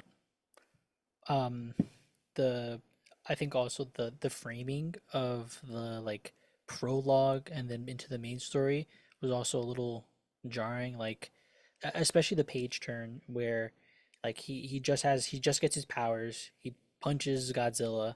The team's like, and welcome your newest member of the force. Hey, I'm Jason Braid, and I'm gonna kill Godzilla. Like, Right. oh It's cheesy, yeah. but like I'm cool cheese. Even though I'm lactose intolerant, I'm cool cheese. I guess like because again like it's not it's down to how this character is going to interact with the other characters. The entrance feels forced, right? Like we're going to be a team, we're going to be whatever it is, not Godzilla. Yeah, like he could have had a trauma associated with Godzilla that causes him to be a little bit more of a serious person, or like the way he walks in is just so like arrogant and over the top arrogant, and the leader guy has to like snap him to be like, hey, remember why you're doing this, remember why you want to kill Godzilla. And it's like, dude, why would he even need to be reminded? Like That's that right. should that should be like the at the front of his mind, like I want this bad. um yeah, go ahead. Do you remember was it when we read Chainsaw Man? Do you remember Denji's like driver He wanted to fuck. and he wants Yeah, food yeah, right. Oh yeah, okay. and he wants a meal. Done. Yeah. That's it, right? Primary driver built Forgot in. that. That didn't have this. So you want your characters to want to fuck more? You want to fuck Godzilla? I want to think of the character and be like, oh, that's what he wanted. This plays You want into your the character thing. to fuck Godzilla. Got it. Yeah, Okay, cool. this is the driver of that character, no Understandable. matter what. Not sure how it would work, but understandable. But yeah, I don't think he should need to be reminded of his primary motivation in the very first issue. His right. his motivation is Batman. Like the idea of crime is what wiped Batman's parents out. The idea of Godzilla is what wiped this guy's parents out. Right. He should be the driver of his own emotion for that, because it's so ingrained in him. Yeah, and if you want him to be that arrogant, douchey character, let him recklessly go after Godzilla and have other people tell him, whoa, dude, like you're Yeah. putting other lives at risk. It's not all about your revenge. It's just not taken seriously. And I would have appreciated that. At the end, he transforms into that thing, right? No, that's not what I read. Yeah, I that's not read how I.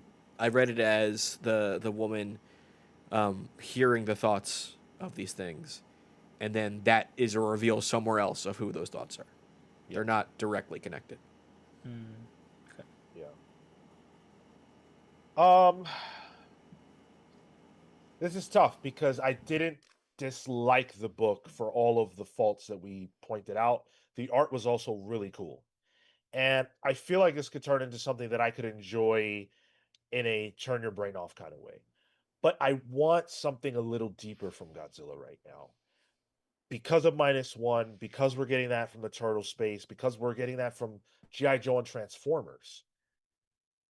Sean, I have some good news for you. What's up? There's about 20 different Godzilla titles right now.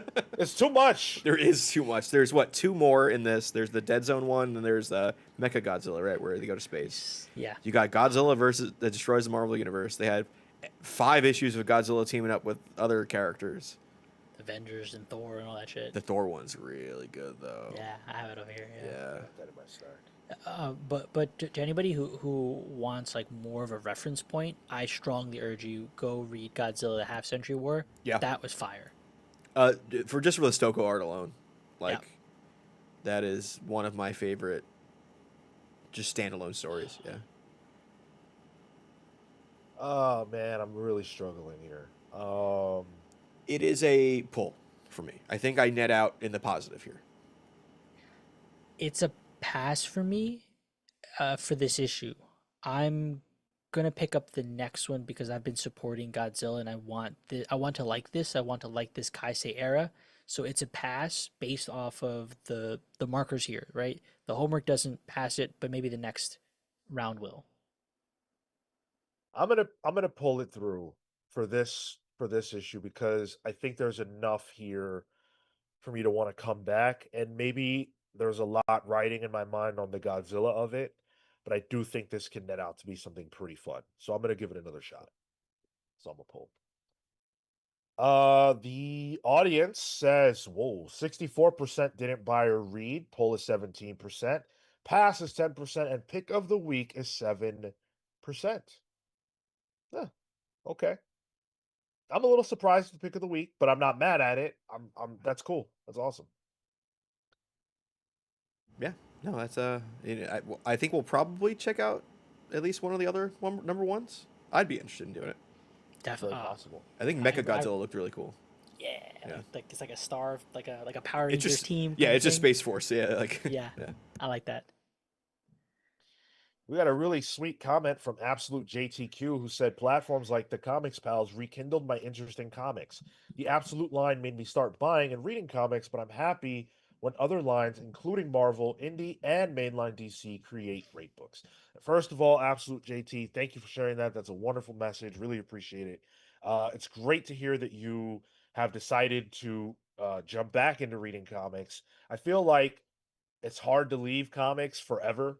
But there's always something around on the horizon that will bring a person back. I'm glad for you it was Absolute, but that you're open to the idea of other spaces having great comics in them as well. The greatest thing about today as a comics fan is that literally no matter what it is that you are interested in, there is a book for you.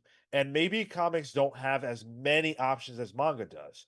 But if you like romance, there is a great book for you. What was the Tom King, the Tom King and Love oh, Everlasting. Love Everlasting. Yeah. Ellie Chartier. oh yeah. Elsa Elsa. Charretier. Yeah. Yeah. So you have that, like horror. There's like you could be buried in great horror books, sci-fi, fantasy, like anything you like is fire right now. Yeah, great spot. Great spot to be. Was there ever a point for either of you where you guys dropped off and then got back in? No. I lasted a month. It was after my podcast, my first podcast. I was like, all right, I'll just, maybe this is my sign. I'll take a break. Lasted a month. I think just like I've always just decreased the number of books that I'm reading. I don't think it's ever turned off. I have been down on the books, but I am very, very much a person of habit. So like I'll never stop reading comics. The same way I'll never stop watching WWE, and I've never even been close, no matter how bad it's been, and it has been dreadful. They've produced some of the worst television in the history of wrestling over the last 10 years. I will never stop. Just can't do it. Noodle Meat says, just got back from Fantastic Four, man. I cried. Dude, I hope Damn. it's that. I hope it's that level. If that shit makes me cry, that's gonna make it like a top 3 Marvel movie for me. Dang, I dude. cried, you cried, we crowed. I can't wait. I got 6 minutes, boys. Can't wait. Oh yeah, that's right. Well, shit, dude, we can wrap the show. Like we just Yeah, got the stack. I got some quick hits real Oh quick. if yeah, yeah. that's I'm sorry, cool. Tyler. You have your books. Yeah, I Well, wanted to talk about a couple quick other things real quick. But before you do that, Tyler, Yeah. could I just shout out mine, and then I'll probably Yeah, dip do out your while thing. while Yeah, review your That's thing. blow your load That's real quick. I just wanna showcase some of the books that I got. I went back to get Sleep Number 2, and we talked about it on Pals Previews. So I went to go get it. Did you get 3? Uh, Okay. Yes, sir. The covers are good for that. I'll give it that. They are. Yeah. Mr. Terrific number 3. I know, dude. I'm hoping to catch up on this one probably this weekend. It's good. I know. I want to love it too. Blue Palo Verde. This is that Ray Fox one. Can you tell Ray Fox to put out preview pages so I can put them on next time we talk about? Does he not? I couldn't find any. The voice said kill. You're welcome. Gotta pick this one. Yeah, good shout on this one. Thank you. Amazing Spider-Man. Gotta power through. Oh, Entertainment Power says through, 10 yeah. for Marco. Typical Spider-Man fan, powering through but still buying it. Jeez. And I Masochist. don't think it's gonna show on the screen because it's a fucking. Oh, you got the holographic Yeah, DC dude. history. It comes Oh. through. Yeah. Careful. It's too powerful, dude. Can you I get your got it. cat to like chase after the light? I probably could. Yeah. I got it because specifically right here. Who's this little guy? Who's this guy? I have the cover up. I'm gonna talk about it in a second. That's Swamp Thing. Swamp Thing. That's that Swamp Thing. He's So in it. I had to get it. And now my fingers are all over this. So Yeah, that's why I wouldn't get a holographic like a holographic book. It's just Smudge City. I'm gonna read this weekend, and that's the first and last time I'm touching this book. It's going straight into that bag. Gross. Nice. Good stack. You want to just What say was your the number? goodbyes there, or Oh, yeah, you what's gotta the let them know number? your amount. 1, so 6 we ready for the show, and then 1, 7, 8, 9, 10, 11, 12, 13. 13 for the stack. Unlucky. Okay. All right. There you go. Unlucky, yeah. Hey, don't take that luck with you to the movie theater, bro. Don't. I hope nothing bad happens, or you're taking the car.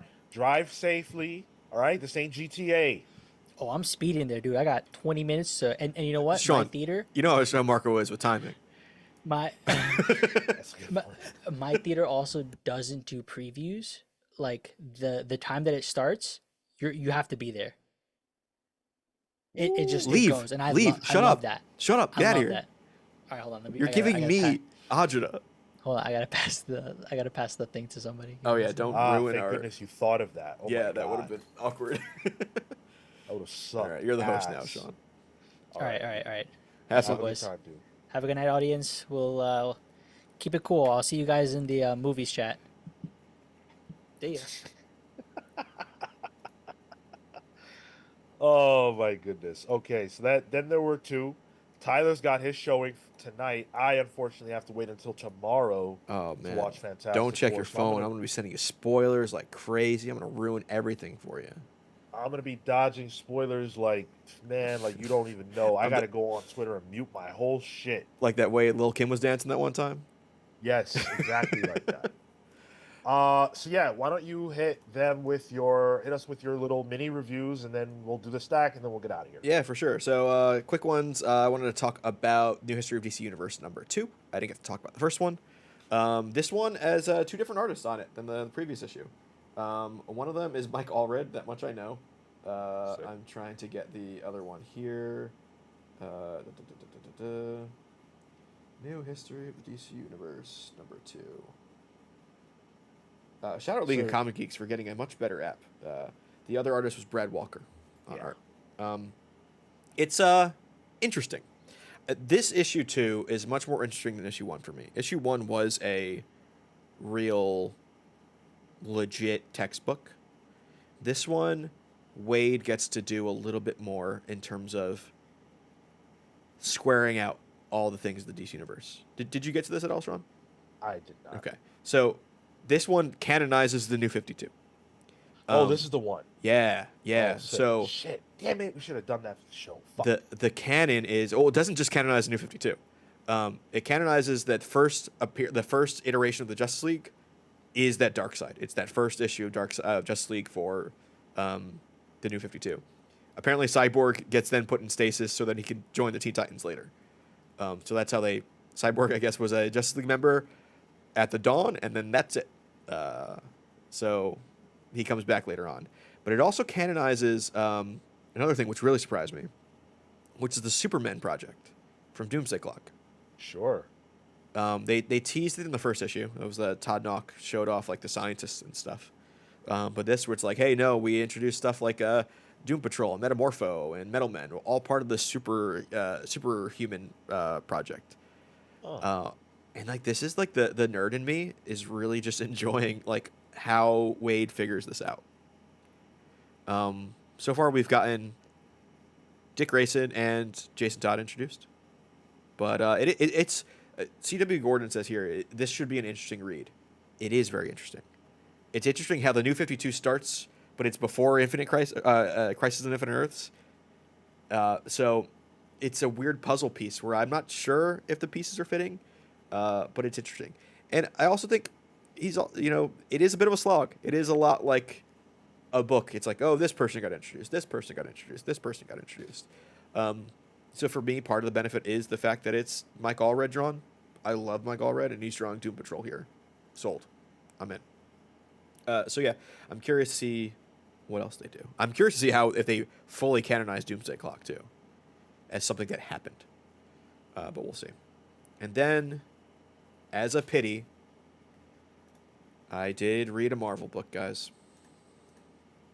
I didn't want to. I felt really bad not doing any Marvel.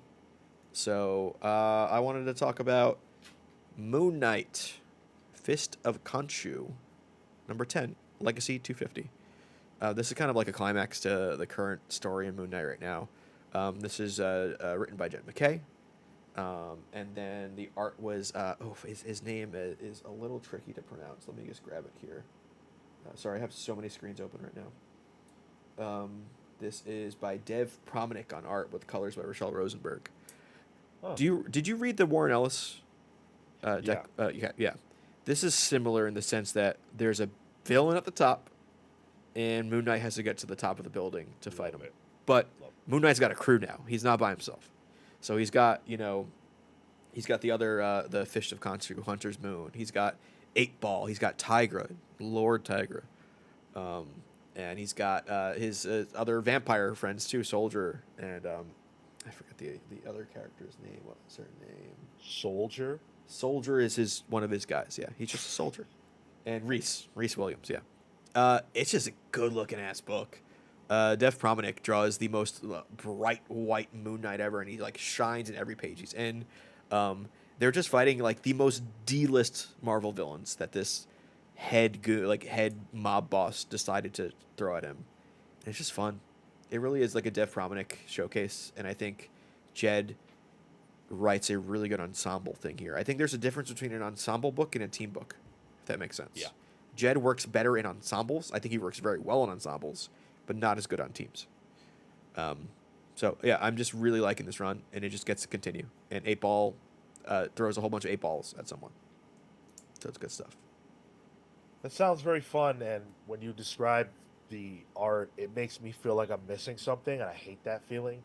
But it's like, damn, dude, you can't read everything, and like I couldn't just start from now. So then I become Patrick Zay, who says, "Damn, I got to read this run. Where do I start?" I don't fucking know. I think that's the biggest downfall of Jed MacKay's Moon Knight run is that it's in like 3 different named volumes. There's Moon Knight. There's Moon Knight, City of the Dead. That's when he was like, and then somebody else did another Moon Knight miniseries in the middle of it, and then this Fist of Khonshu is its own thing. I think if you read Jed MacKay's Moon Knight and then Moon Knight Fist of Khonshu, you're probably okay. The only thing you need to know is that he comes back in Blood Hunt. Yeah, because I remember he died. Yeah. Obviously, he came back in Blood Hunt, and then I think even before he came back, there was something that we read for the show. I think that was when they first met the Fist of Khonshu. Or what's his name? What's the other guy's name who looks like Moon Knight but he's not? Hunter's Moon, yeah. Hunter's Moon. Yeah, okay. Because I was like, who the fuck is he? Sorry, I just saw a San Diego Comic-Con tweet from the X-Men panel, and it's not going well. Can I just call something out real quick? I think you'll like this news, Sean. You want to? It's not news. It's a Q&A. Okay. Somebody asked at the Q&A that Krakoa asked a lot of big questions about the state of mutants. What big questions are being asked in From the Ashes? Crickets from the panel. Brevoort did not have an answer for that. Which, that's bad. Friends, That's bad. if that doesn't tell you everything that you need to know and validate everything that I have come on here and said for the last 8 months about these X-Men books, I don't know what else could be. What else? Imagine, I was there when Jonathan Hickman and Benjamin Percy and everybody else from the OG Krakoan group made their announcements at New York Comic Con. Okay, it was one of the buzziest panels I've ever been to, and every single person up there had something big to say about their space in that era, and none of them would have been silent if someone had asked what the point of it all was, because the point was very clear. And do you want to know what's been clear to me since day one of this entire thing, whether you like a book or not, is that there is no point to this era at all, other than when they ask that question, what's the point of this era, what's the meaning of it, Tom Brevoort should have said, to get as much money from you as we possibly can. That's the answer. I knew you'd like that news. You basically might as well have put a battery in my back. Well, yeah, that's Moon Knight's good, guys. Oof. Wow, that's crazy. We'll talk more about that on Saturday. That's ridiculous. Okay, I will say this is from Twitter, but it is from the Q&A. So that was a public thing that happened. So Okay. Yeah, I mean, I hope I'll try to validate that. yeah, I've seen a couple people talking about it, but I think it just happened. So Wow. Well, what are you gonna do? I saw a ton of you throw your stack numbers out there a little while ago. I mean, I can scroll. Do you want to do the numbers? Or? yeah, well, I think that was from Marco's stack too. So the image is up on the screen, guys. Put your stack numbers out there while Sean gets it together. But how was your experience? Anything crazy this week? No. I didn't have any weird experiences this week in the shop. It was actually pretty normal. Well, okay. Okay, yeah. So there was a guy at the shop who wouldn't, he kept talking to me even though I was not trying to talk to him. And you don't put off, no offense, Sean, you don't put off talk to me energy. That's perfectly fine to say, and I agree with you. Yeah. He wouldn't leave me alone. And, I got my headphones on, man. I'm trying to get out of there. I don't want to be there. And he will not stop. So he's like, hey, dude, I'm so excited for Fantastic Four. I'm going to see it tomorrow, which would be today. So oh, that's great. I got tickets for Friday. Blah, blah, blah, blah, blah. He keeps talking. I say nothing, right? Yeah, but I'm so excited for Fantastic Four. I can't wait. I got my tickets for Thursday. Poor guy wants a friend. Yeah. So I'm like, yeah, that's cool, dude. It looks really great. I'm getting rung up. He gets rung up. So he comes back over to me as I'm getting rung up. Yo, it's great to see you, and I can't wait for Fantastic Four. It's gonna be so great. This is now the third time he said this. Did he know who you were? No. Well, oh, you mean like that? Oh, maybe. If there's any place you're going to be recognized for your internet stuff, it would be a comic book shop. That's fair to say. He didn't express that. Okay. If he did, but then he says it to the guy who's ringing me up. Yeah. He just wants a friend. Poor guy. Then he gives me a pound, which, I'll never shake your hand. I'm sorry. This is a post-COVID world, brother. You better give me that fist. Do not. The elbow? We could do that too, but Yeah. I'm a fist. Wow. Okay. Where's BJ when you need him? It was almost pause of the week, but Yeah. you caught Wow. yourself. Hold You caught on. yourself. Good. You're learning. Dude. I've been chilling with these kids, my friends' kids. They're 13 and 10. 13 and 10-year-old boys, you have to be on target Oh because no, they they're say gonna get you. pause for everything. They're And gonna I get don't you. think that way. So every other thing that comes out of my mouth, they're telling me pause. It comes out of your mouth. Shit. Pause. See, exactly. That they would have been on me for Yeah. that. But anyway, and listen, bless this guy, right? I guess whatever that means. He seemed like a nice guy, Sure. It's just but not your there's bag. something going on there because you keep telling me how excited you are about the fucking Fantastic Four. The headphones alone is a social cue. Yes. And if you can't get that, you're not getting social cues. Which, like, I probably would have talked to this guy for a little bit, but that's just me. And I probably would have hated doing it, but I probably would have done that again. I hope somebody talked to him, though. I mean, I talked to him, but like, I'm not gonna. How long do you want to fucking I talk hope, about? I hope he had a full-on conversation on the subway, preferably with the person, not just himself. Because that happens on the subway, too. Yes, it does. Oh my god, that's a whole other conversation. All right, we got numbers. Yeah, hit him. Let's go through these. So, C.W. Gordon, 15 for the stack. Near with 18. Rami Darvish with 17. Patrick Zay with 19. Hayden Tideout with 16. Jasper Eddy, 21. Wow, 36-20 with 5. Okay, well, worth a shot. Maybe it's a Price is Right tactic here. Steve Canaris with 19. James Jones with 18. MX Mothman with 20. Entertain Me with 19. Jeffrey Beats with 4. Hayden saying 22 for mine. I didn't even count mine. We don't know what's going to happen there. Dan Trudeau with 15. Joseph Wolf, 21. Aaron Ruiz, 12. Ted H, 26. Absolute JTQ, 24. Entertainment says if Sean bought 26, he would soon be filing for bankruptcy. Samuel Summers with 16. And any last-minute stragglers? No, that's it. Pro tip: the number can never be less than 6, guys. Yeah. It's not possible. Yeah. I have to buy at least 5 or at least 6 for the show. So keep that in mind in the future.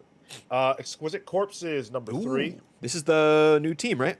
Isn't this Pornsec on this Yep. PHA? Yep. And Valentin Delandro. That's big. So very cool. I will definitely be checking that out. Geiger, another Geiger week. Geiger 16. Ice Cream Man, number 44. I am now going to become a monthly Ice Cream Man reader. Hey, good for you. Even though that On the cover back- grosses me out. Yeah, me too, especially because it's unedible. But Yeah. on the back of an interview we didn't even get to do. That's true. That never happened. Yeah. Yeah, one day. I forgot. We Crazy. Oop. Kaya, number 28, the best comic. Monstrous, number 58. Anybody want to tell me how this book is, by the way? I think you just collect it because the covers look good, right? You're just a cover collector, right? No. Damn, I'm trying to help No. you out here, Sean. Jeez. I believe I will read this one day. The best thing is that it's $3.99. There we go. There we That go. I do like. Void Rivals, 21. West Coast Avengers, number 9.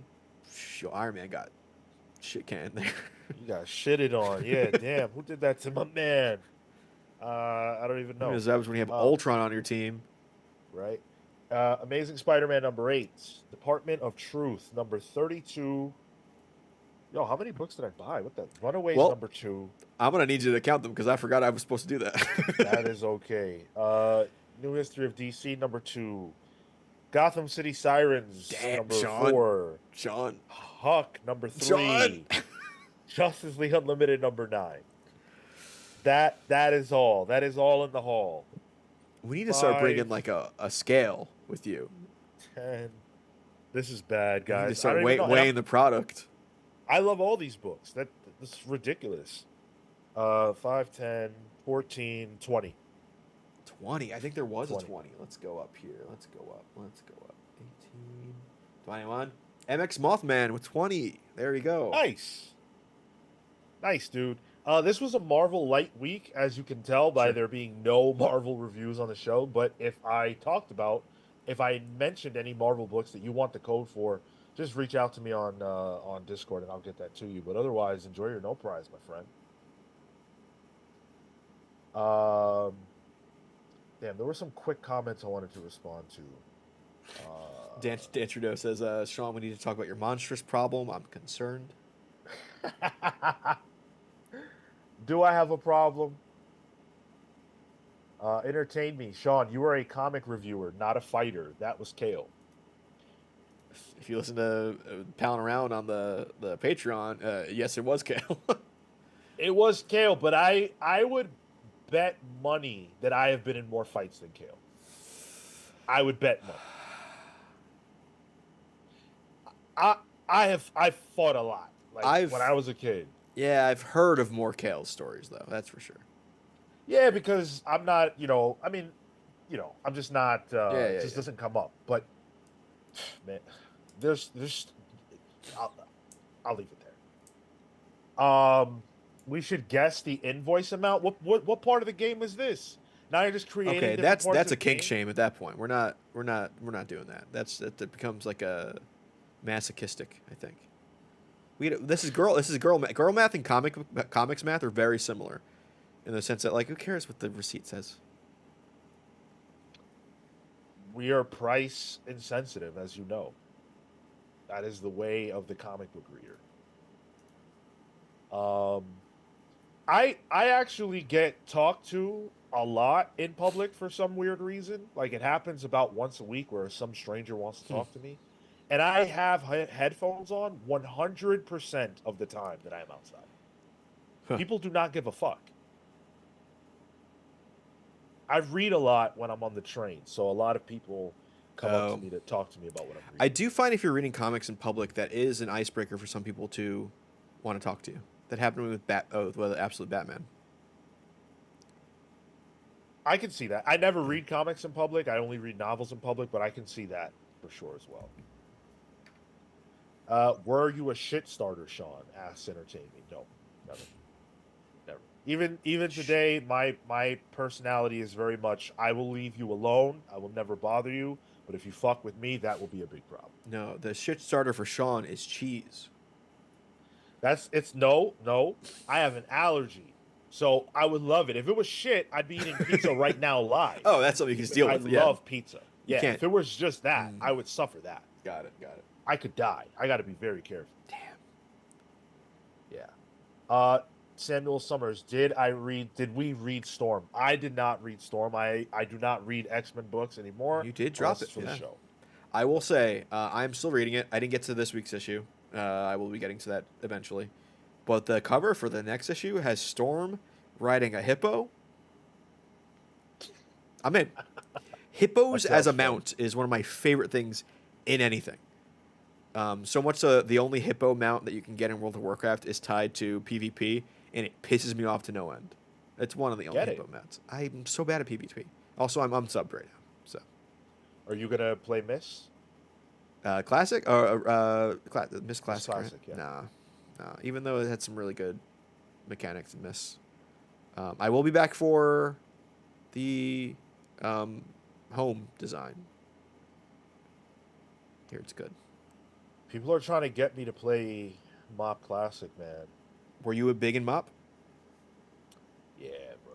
Yeah, Mop's good. Yeah. Mop's that good story too. Yeah.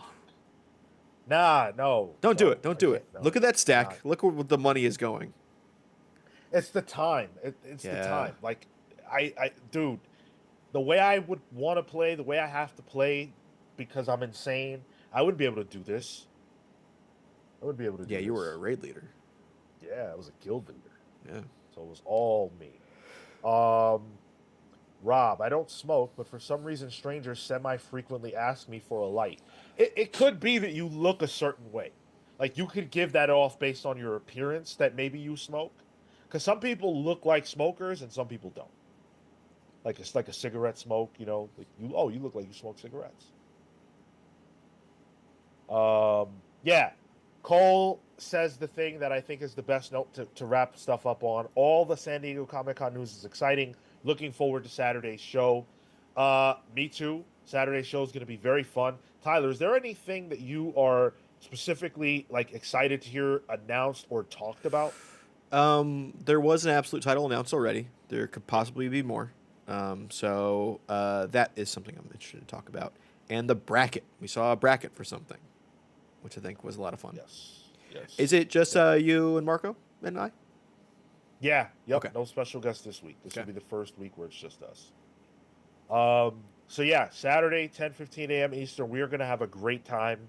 And then keep in mind August, Ultimate August. Yeah. So that is 2 weeks from now. We're gonna kick off our Ultimate Universe deep dive. Big stuff planned. I'll give you guys a tease.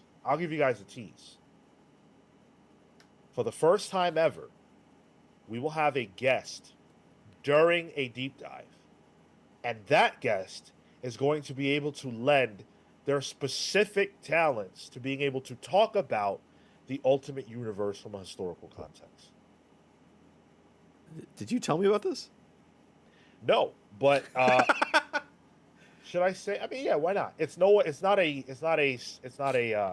someone who hasn't been on the show before. Gavin Guidry. Okay, cool. Is He going did to come agree. on Cool. to talk Yeah. to us um, about the Ultimate Universe. Sick. So it'll be cool to have a guest and somebody who can talk to the art and stuff like that. Going to be a ton of fun. So I hope that you guys show up to support that tremendously. I hope that you guys show up to support everything we're doing tremendously. August is going to be an insane month, and we are going to need you guys to rally big time around us. So thank you guys so much for hanging out with us tonight. It's been real. Remember, next Thursday's 8 p.m. Eastern start time. So right now, when we're ending is when we'll be starting next week. Hope to see you guys there and this Saturday. Until then, take care.